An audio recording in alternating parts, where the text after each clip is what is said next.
आज जो मुसलमान सबसे ज्यादा परेशान है वो वोटर लिस्ट के नामों के सत्यापन को लेकर है। मुसलमानों को वोटर लिस्ट में नाम रहने नहीं रहने से डरने की कोई जरूरत नहीं है। मैं मुसलमानों से इतना ही कहूँगा, ये मुसलमान और हिंदू का मामला नहीं है। बिहार में हर वो गरीब जिसके पास पेपर शायद न हो, हर वो व्यक्ति 50 लाख से ज्यादा बच्चे बिहार से बाहर मजदूरी करते हैं।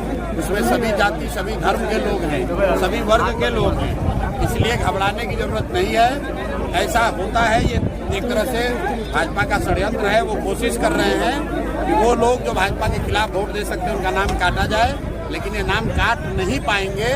अगर आपको इलेक्शन कमीशन अभी आपका नाम काटने का धमकी दे रहा है या आपको डरा रहा है तो आपको लगे रहना है। चुनाव आते आते सबका नाम शामिल होगा, जिसका नहीं होगा उसके लिए हम लोग लड़ाई लड़ेंगे, सारे दल वाले लड़ेंगे। इससे डरने की जरूरत नहीं है। आप डरिएगा तो सब कोई डराएगा।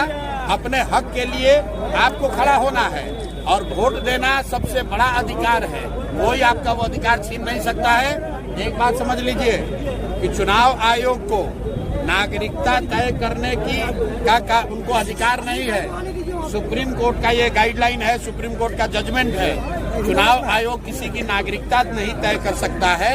चुनाव आयोग का काम वोटर लिस्ट बनाना है, वोटर लिस्ट के जरिए चुनाव कराना है। अगर चुनाव आयोग ये कह रहा है कि वोटर लिस्ट ठीक नहीं है तो चुनाव आयोग को जवाब देना है कि भाई 1.5 वर्ष पहले इसी चुनाव आयोग से पार्लियामेंट का चुनाव हुआ है, मोदी जी इसी वोटर लिस्ट से चुनकर प्रधानमंत्री बने हैं। तो अगर वोटर लिस्ट खराब है, गलत है, तो मोदी जी क्या फिर से इस्तीफा देकर फिर से चुनाव लड़ेंगे? और अगर चुनाव आयोग ये कह रहा है कि लोकसभा चुनाव के बाद नेपाल से बांग्लादेश से लोग आ गए, तो ये बताए कि भाई बिहार में सरकार किसकी है? भाजपा की है, नीतीश की है। तो ये भाजपा नीतीश के सरकार के रहते बांग्लादेश और नेपाल से लोग आए कैसे? तो भैया ये संभव नहीं है। ये शुरुआती गीदड़ भभकी है, इससे डरने की जरूरत नहीं है। जिसका नाम कट रहा है आप तुरंत हम लोग से संपर्क कीजिए। आपको जनसुराज नहीं पसंद है, कांग्रेस पसंद है, कांग्रेस संपर्क कीजिए।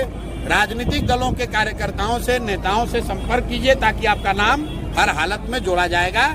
चुनाव आयोग आपका नागरिकता तय नहीं कर सकता है, ये उसके अधिकार क्षेत्र के बाहर का मामला है।